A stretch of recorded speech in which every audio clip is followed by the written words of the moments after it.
اللہم انی اعوذ بک من زوال نعمت.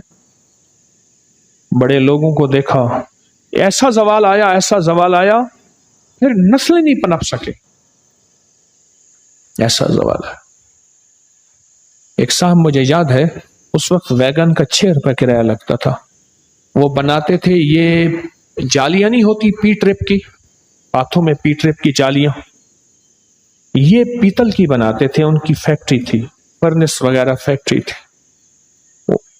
مجھے جالی لے آئے، دکھانے لگے دعا کریں کہ یہ مارکیٹ میں. کہنے لگے مجھے یاد ہے ایک دفعہ ایسا ہوا کہ میں اپنی گاڑی میری جو ہے وہ پنچر ہو گئی. اس کے لیے سٹپنی نکالنے کے لیے میں نے ڈگی کھولی. جب ڈگی کھولی تو اس کے ویل کے اندر کہیں سے سونے کا وہ بسکٹ نہیں ہوتا، سونے کا 5-10 تولے کا، وہ اندر کہیں پڑا ہوا تھا. اور مجھے پتا ہی نہیں تھا. اتنا میرے پاس سونا، اتنا مال، اتنا زر اور اتنی چیزیں تھیں، اور میں 6 روپے نہیں تھے. اور ایک دم میرے پاس آئے پسینہ پسینہ. میں نے کہا کہاں؟ کہ گلشن راوی سے آیا ہوں، یہاں پیدل آیا ہوں، کرائے کے 6 روپے نہیں تھے. اللہم انی اعوذ بک من زوال نعمت.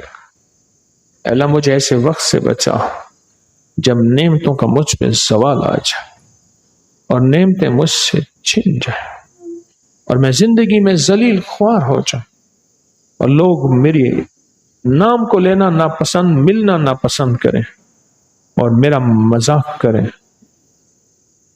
اور مجھ پہ ہنسیں.